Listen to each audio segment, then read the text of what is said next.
Welcome to a new episode of Commercial Design Lab, a podcast exploring how architecture and design shape the commercial real estate sector. I'm your host, Beata Lorincz.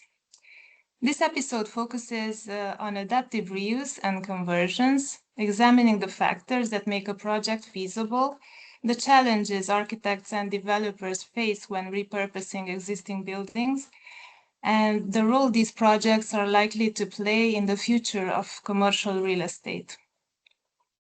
My guest today is San Francisco-based architect and structural engineer, Charles Bloszies, a recognized expert in adaptive reuse, urban infill development, and modular design. Welcome, Chuck, to the podcast, if I may call you Chuck. Yes, please, and thank you. It's nice to be here. So my first question is, your portfolio includes many adaptive reuse projects.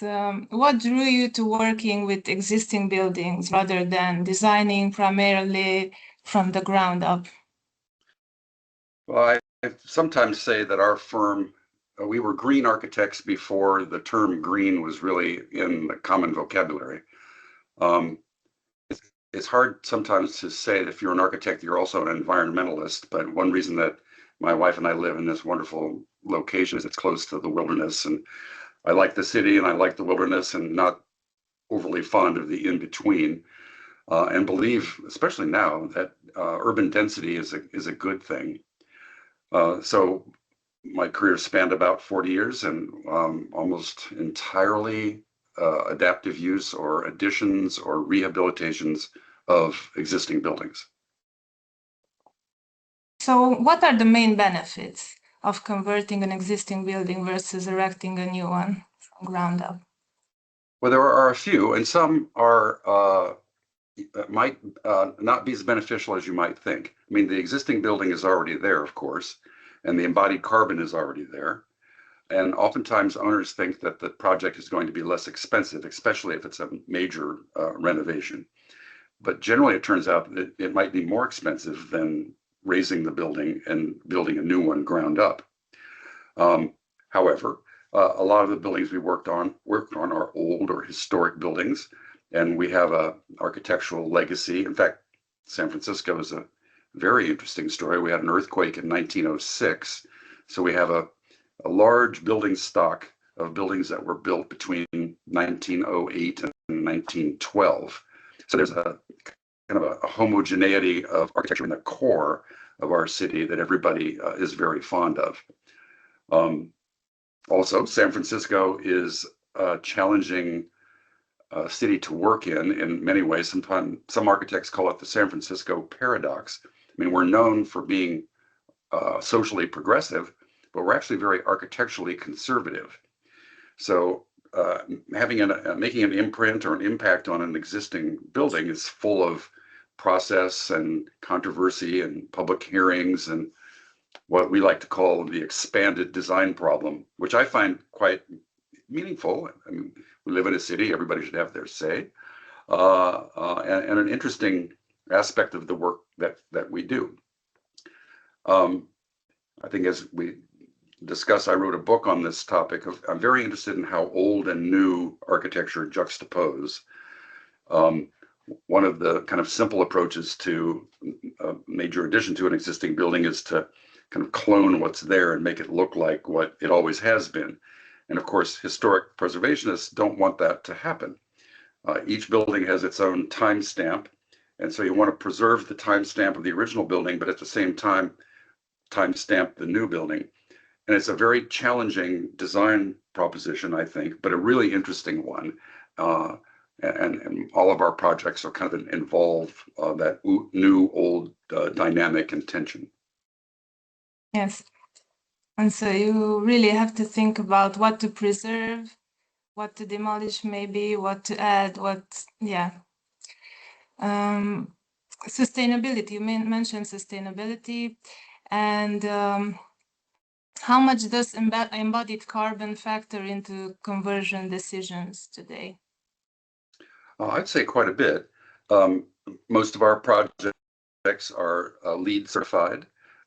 In fact, it's not overly difficult to attain a LEED Gold status. You get a lot of points for an existing building, preserving an existing building, being in the middle of a city, close to transit, all of those factors. Plus, the California energy codes are quite advanced. So if you just meet the code and you're in a city, you're almost assured to be LEED Gold certified. There's controversy, of course, on whether LEED is the real benchmark for sustainability, but we can wander into that territory for a long time, so I think I'll avoid it. But it is a meaningful thing, and we feel really good about being able to preserve both architecturally and aesthetically and from an environmental standpoint an existing building. I mean, one of the problems, though, is that old buildings are generally worn out. Many of them are, especially in technical areas, the code compliance, not enough fire exits, for example, mechanical systems. And here we have earthquakes, so older buildings are generally not up, or always not up to current seismic standards. So the interventions and the renovations of and changing of use of buildings involves all of those technical aspects, which are challenging. I mean, for example, if you're doing a new building ground up, you can put the columns wherever you want to, but with an existing building, they're already there. So moving them around, even a couple of inches, which sometimes you'd like to do to fit something in, is just not possible. So it's a more challenging and difficult design, kind of like a Rubik's Cube, and it's one that I've been drawn to my whole career. When evaluating a potential conversion project, what are the elements you have to look at in order for that transformation to be feasible? Well, often it's program driven, oftentimes, and code driven. So an owner will come to us with a vision of either renovating or adding to and continuing the use or changing the use. Here, after the pandemic, everyone working from home, a lot of office vacancies. So there's a real need for housing everywhere, especially here in San Francisco. So office to residential conversions are very important, but they're not happening for economic reasons mostly. Okay. But when we studied a number of buildings, and the buildings with kind of footprints that are alphabetic letters like E shapes and U shapes and O shapes, those kinds of buildings suit themselves to residential use very well because the floor plates are shallow. Those buildings were built in the eras when we didn't have air conditioning, so light and air was important to the office use more than it is now for office use. And it's crucial for residential use. So we're always on the lookout for buildings that have those attributes. The other, and this is maybe just idiosyncratic for us, but a couple of projects we've done have an existing building and then a building that's next door that might be too small, that's torn down. So we try to use that to do most of the technical work.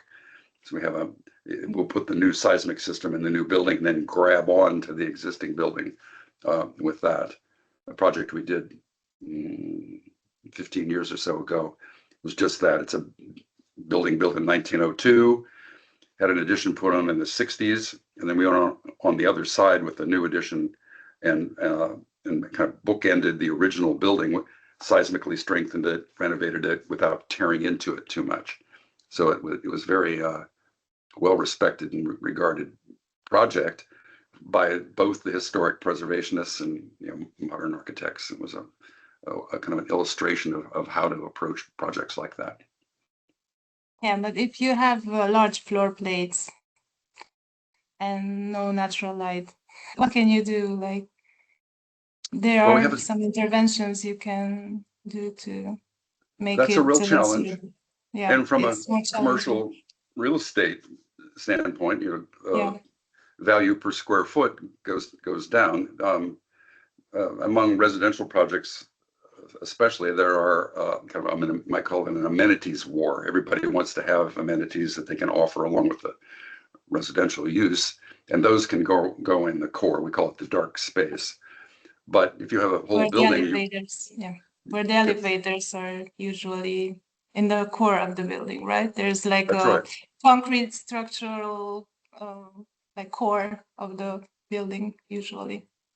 Yes, I mean high-rise buildings will have either a side Yes. core or a center core, and the Yeah. ones that have a center core with exposure on all sides actually lend themselves to conversions very well. Mhm. From a practical standpoint, office buildings need quite a few more elevators than a residential building. So the shafts can be vacated for running utilities. We have developed a number of out-of-the-box ideas. You could have a hydroponic garden in your elevator shaft and grow lettuce in it and serve it at the deli on the ground floor. Wow. Nobody's taken Nice. us up on that idea yet, though. So it was not realized. Not It's a yet. good idea. And one of my associates had a very good idea. You know, we have these self-driving cars here, Waymo, and said, well, we could have a Waymo dispensary in buildings that had limited exposure. So the Waymos could come in on an elevator system or something and self-park and really very dense occupancy, charging stations, whatever. And then what did have frontage could be residential use. And it would solve a problem that actually Waymo has, and would allow buildings that are not great candidates for residential conversion to happen. And nobody's taken us up on that idea yet either, but we're ready. Maybe after this podcast, somebody will come That'd to be you great. and ask for it.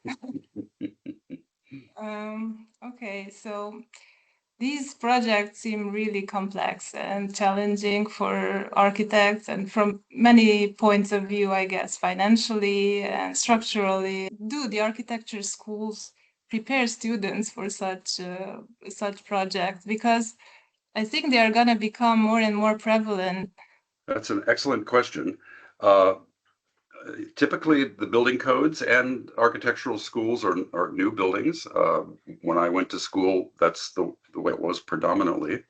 But just a few weeks ago, I was invited to be a guest critic at my alma mater, University of Pennsylvania, and the advanced studio was adaptive reuse.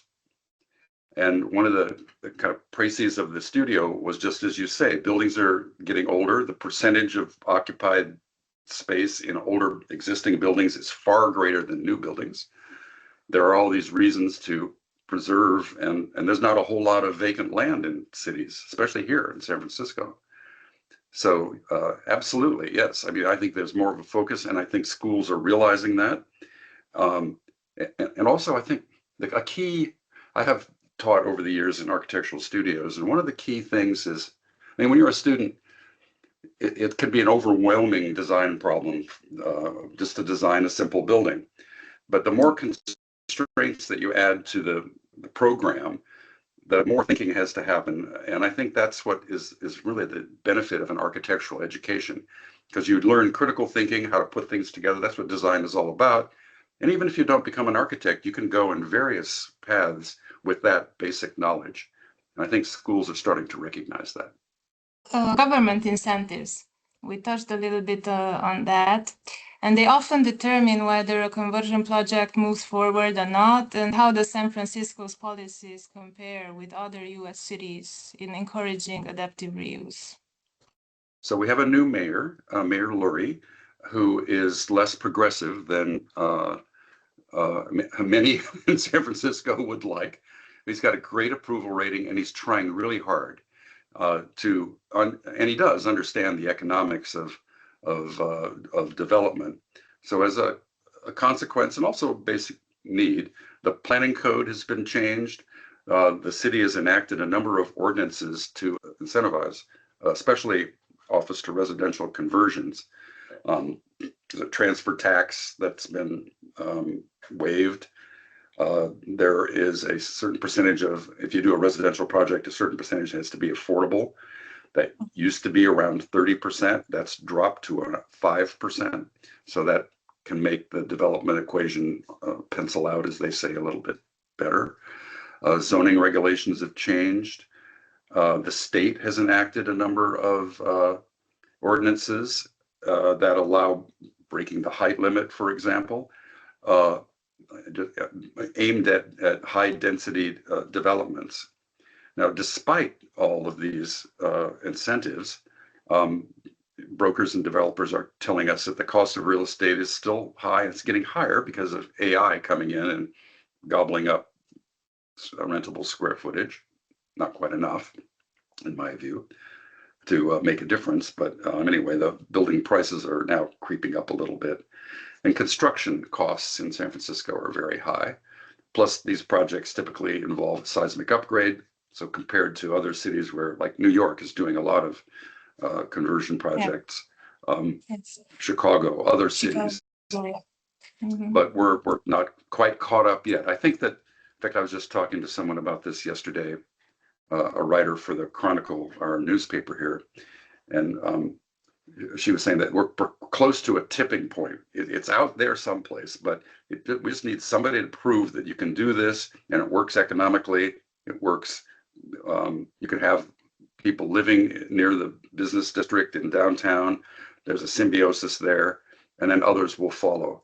But right now, there's really no active project that I know of anyway that's on the boards.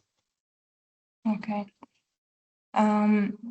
What about the concrete building screening program in San Francisco? Can you explain what it is about and how it affects owners considering conversions or major renovations? So the city is trying to assess the overall seismic risk of concrete buildings in the city. This is the second building type where the city has tried to do that. The first was unreinforced masonry buildings.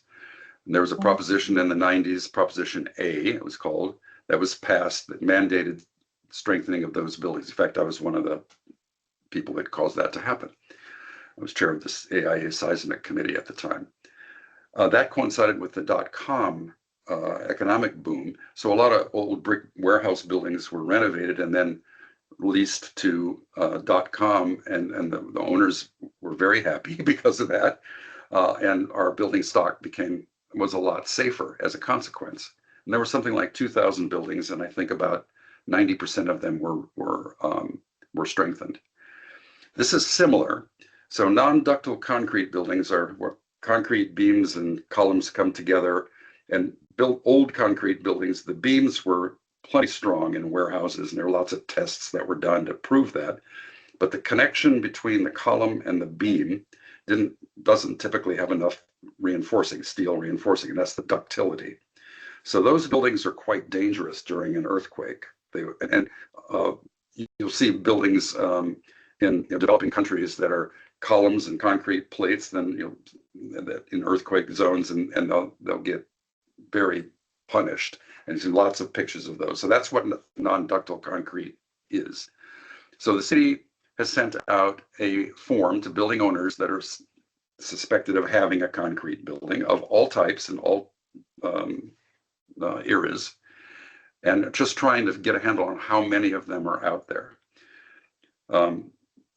Then after that, the city's accumulated that information, they're going to try to figure out how to mandate or not, or encourage owners to strengthen their buildings. We're not in the same kind of economic boom that we were in for the brick buildings. So that owners are now quite worried that it's a cost that they didn't anticipate that might be mandated. I'm sure politics will enter this. I think that there are some buildings that would be great candidates to be strengthened, and then the seismic system would be a good thing to do. And building owners who own those buildings will see that coming down the road. But the screening program is a little out of sync with the need for conversions. Folks were sent out these letters. In fact, we've filled out a handful of them. It's a very simple questionnaire, but it does require an engineer or an architect to put the building in the right category. But it's not due until June of 2027. Okay. So then and I know a few folks who are on the steering committees to figure out what the solutions and mitigations might be. That'll be different depending on the age of the building. But it'll take a few years for that to happen. And then whether or not that's going to be mandatory or elective or voluntary, what the incentives might be, all that hasn't been worked out yet, and that's ahead of us too.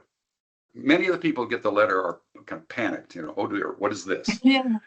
And then once someone like me explains it to them, they're relaxed and they say, well, I don't have to worry about it until June of 2027. So So they have 1 year left. Yes.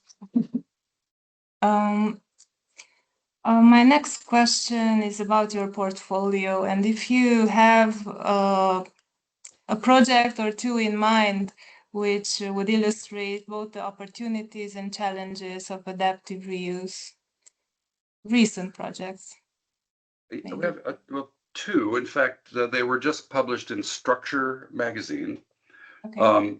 One Kearny is the address. It's the building that I described, 1902 steel building. That was the structure was done by the Roebling Company of Brooklyn Bridge Frame. They had a whole building system at the time, and buildings were built throughout the country, and a number of them in San Francisco.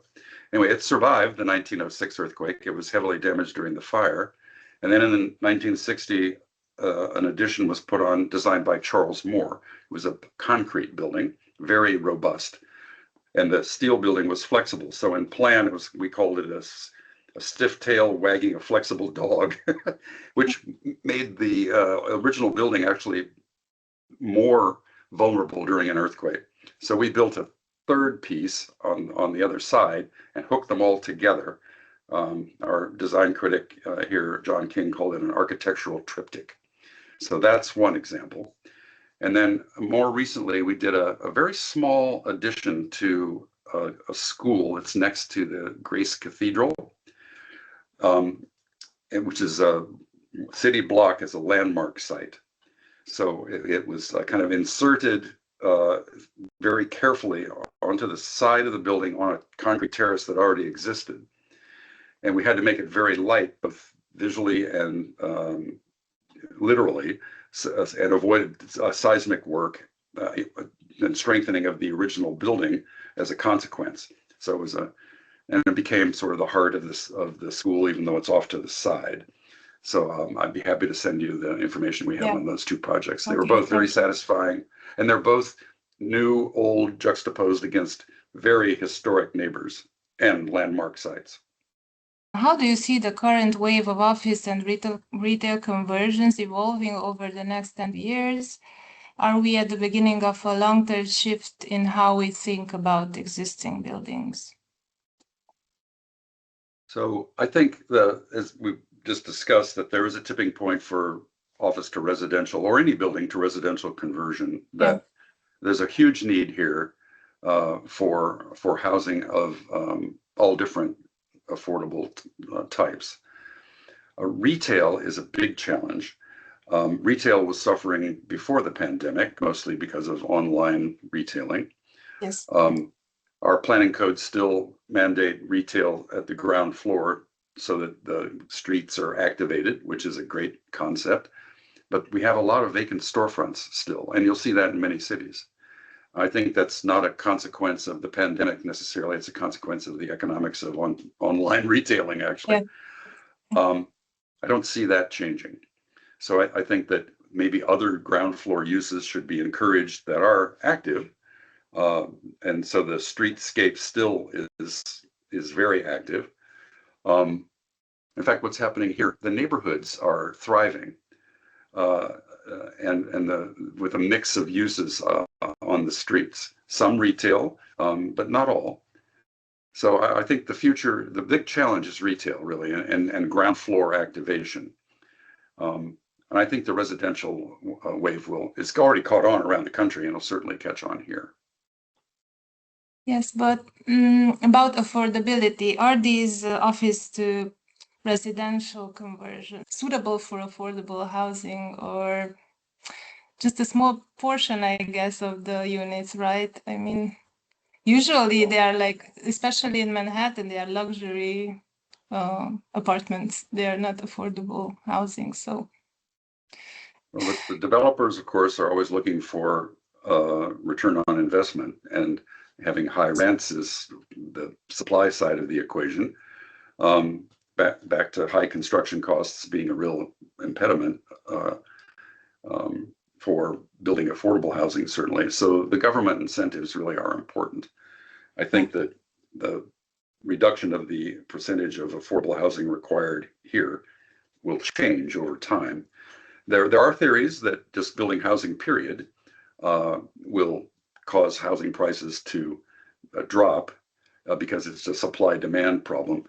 But there are others who say, well, if we build more luxury housing, we're still just closing out workforce housing, which is very important, especially in areas like the Bay Area where you have to drive an hour before you're in a location where you can afford to have a house for your family and raise your children. And that's not sustainable at all, as we know.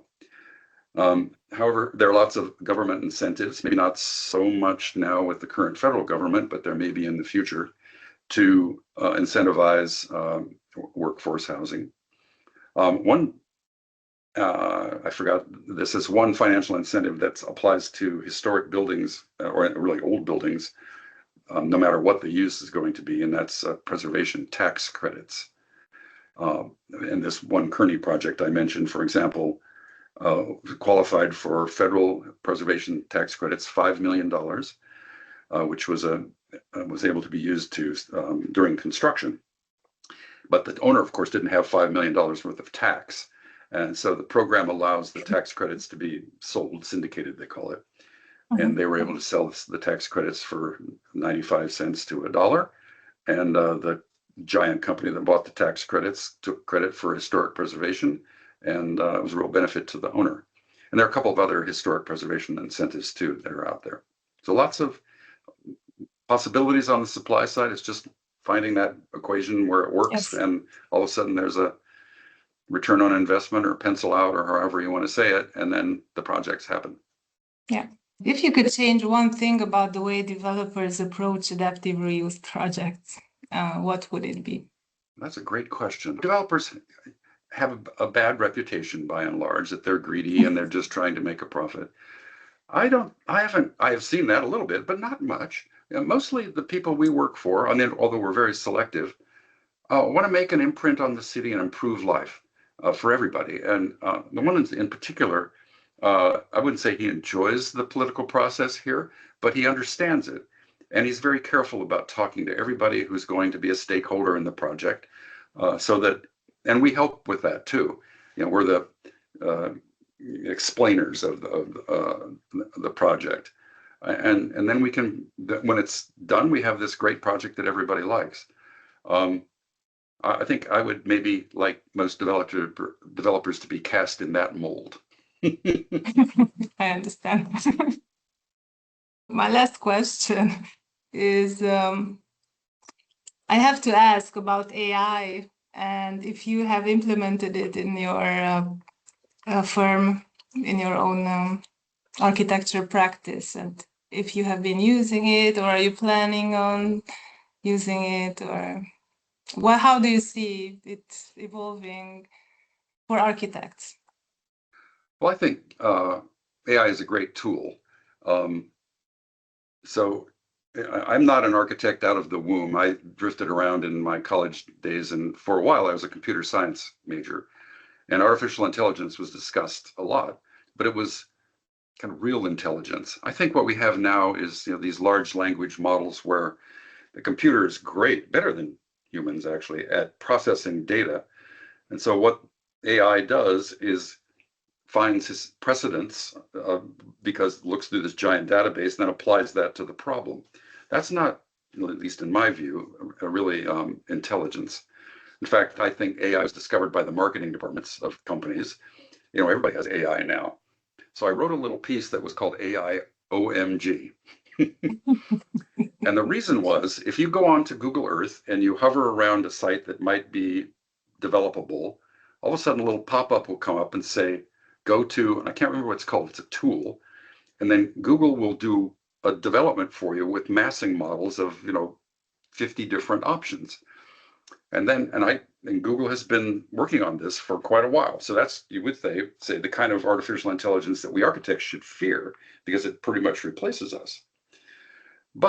And then they say, well, you don't have to waste time with architects and engineers up front. We'll give you all these options. But I looked at all these options, and I thought those would never work for 1,000 reasons. So I think that there's a certain aspect of what we architects do that will never be replaced by AI. But there are many things that we do that we should use AI as a tool.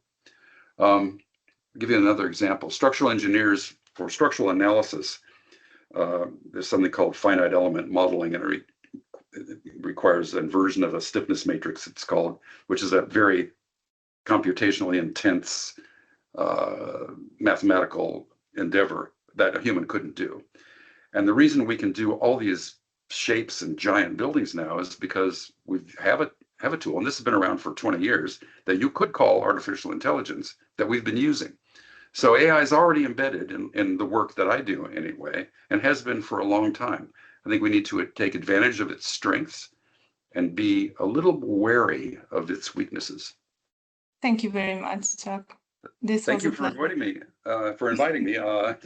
It's been a real pleasure, and I enjoyed talking to you. Thank you all for listening to this episode of Commercial Design Lab.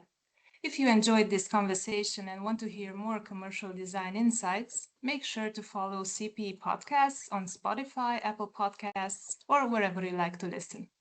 That's where you'll find all of CPE's podcast series, so you'll never miss an episode. And of course, you can always stay up to date with the latest news, trend stories, and industry insights on our website. Until next time, I'm Beata Lorincz. Thank you for tuning in.